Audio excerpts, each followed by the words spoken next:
Now, in a moment, I'm going to be catching up with the Labor Party's communications spokesperson, the Shadow Communications Minister, Michelle Rowland. But first up, let's just have a look at this excerpt from Ita Buttrose, interviewed on ABC Radio last month, talking about bias at the organisation. A lot of people in government who think we're biased. How do you address that? Sometimes I think we might be biased. I think sometimes we could do with more diversity of views. I haven't got a problem with anybody's view, but I think we need to make sure ours is as diverse as we can make it be. Do you mean sometimes the news is biased? Or do you mean shows like on local radio? I mean, I think sometimes people, without really knowing it, let a bias show through. I think we can all do that.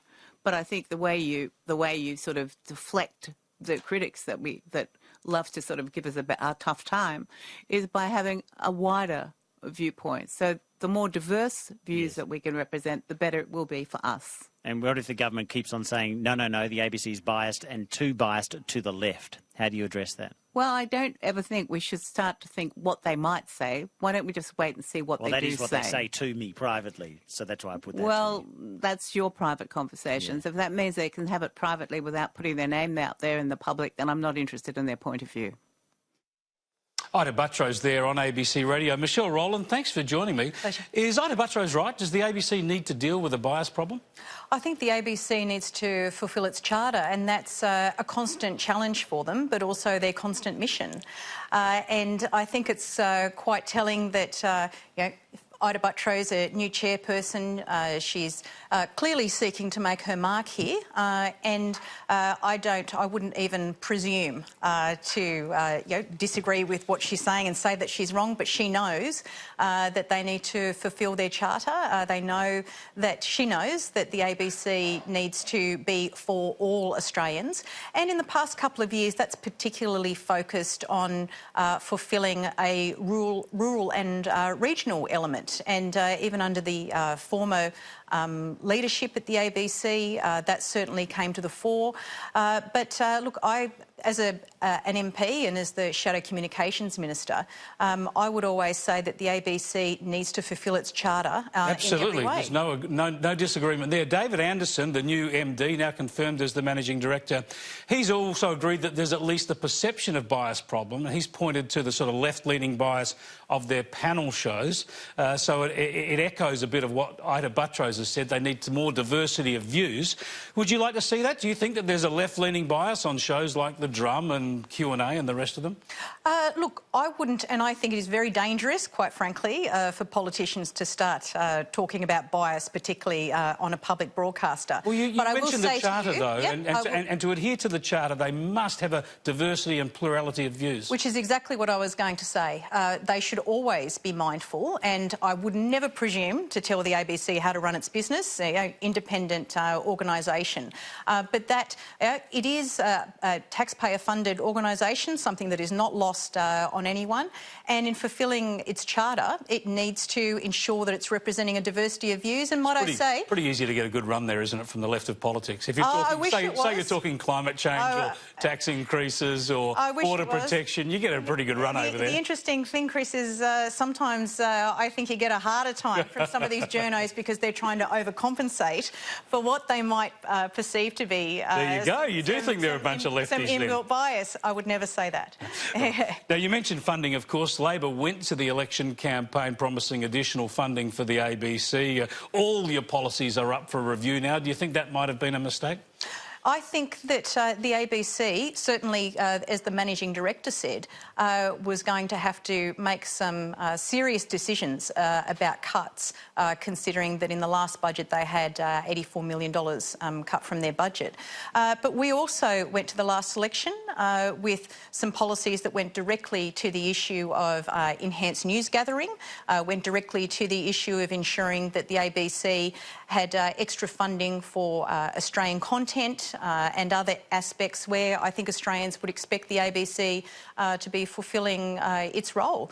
Just on the Managing Director, David Anderson, there and what he said before the election, do you think he overstepped the mark in an election campaign, telling his staff that if the country voted in a coalition government, they were going to be facing cuts, and virtually saying they wanted to keep everything as it was, they need to vote in the Labor Party. Well, look, to be balanced as well, the former managing director said quite similar on the eve of the budget, on budget night.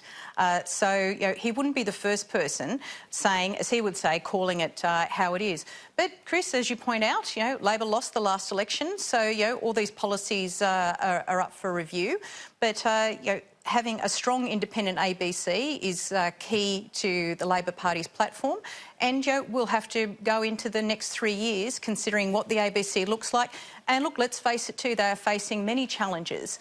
Challenges in terms of diversity of media, their role in rural and regional areas, their costs, including ongoing costs like transmission costs. So, and as we even saw today, they are challenging the validity of the warrant that was issued on Indeed, raid. as is News Corp. We'll come to that later on with the panel. But I just want to get you on other media issues as well, away from the ABC.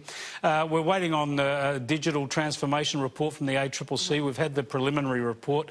Google, Facebook, it's shaken everything up. There's all sorts of regulation on the table to try and, I suppose, perhaps manage or even weaken their market power. Do you support some sort of additional tax called a Netflix tax, or a tax on some of these large providers of digital information? Well, I think to be clear, the digital platform inquiry, it is quite unique. It's very expansive. Its final report is imminent.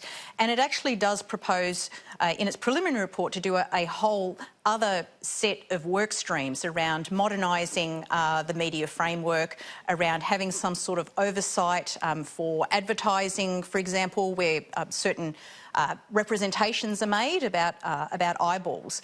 So to take that bit about modernising the media, when you have over-the-top players, and this is straying into the area of streaming services, when you have those over-the-top players, what makes them distinct from what we would call the legacy media environment is that they are not regulated for issues such as content requirements. Yep. So we took this to the last election, which I thought was a very sensible policy, and the industry broadly welcomed it. We should be regulating consistently.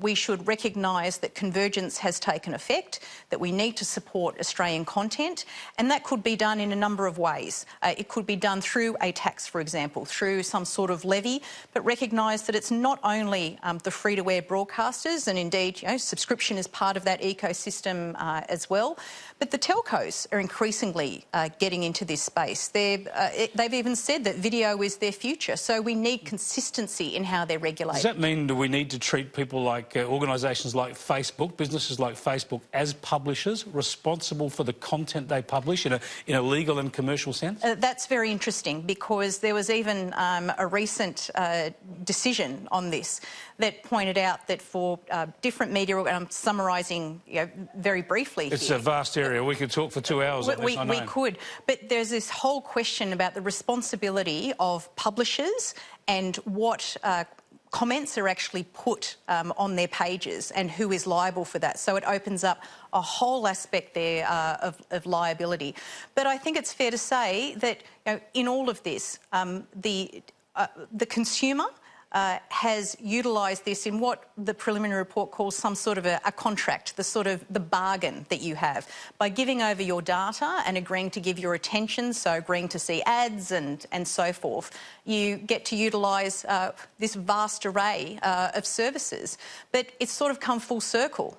The question now that many people are asking is, how did my data get monetised by everyone else except me? Indeed, indeed. They know more about us than we know about ourselves. Just briefly, I suppose a corollary of all this, we're seeing a lot of job losses again in regional media through WIN newsrooms being shut down. This relates to what's happening with digital convergence. It relates perhaps to the ABC, where they get a lot of competition as well. I suppose there's not much of a role for government, but it's worrying, isn't it? It's a concern. Well, we do want to have as many voices as possible, particularly in the regions, and that news of the latest closures by WIN, which, as you would well know, is not the first. In fact, there's been a long line of regional newsrooms being closed. That news gathering function is vitally important for these communities. They're going to be small businesses, local councils, consumers in those areas who will have less choice over their news. The conundrum, of course, Chris, is that people value localism, but sure localism is expensive. And as the Digital Platforms inquiry has pointed out, the vast amount of advertising dollars going to digital has seriously impacted there. But we do need a plan, Chris. We need a plan to address the need to support public interest journalism, particularly in areas where the legacy media, so TV, for example, is still the most stable, ubiquitous, free platform there is, and where broadband is often not up to scratch to get anything else. Michelle, thanks so much for coming in for a chat. It was easy, wasn't it? It was as friendly as an ABC chat. Thanks very much. Pleasure. Michelle Rowland there, the Shadow Communications Minister.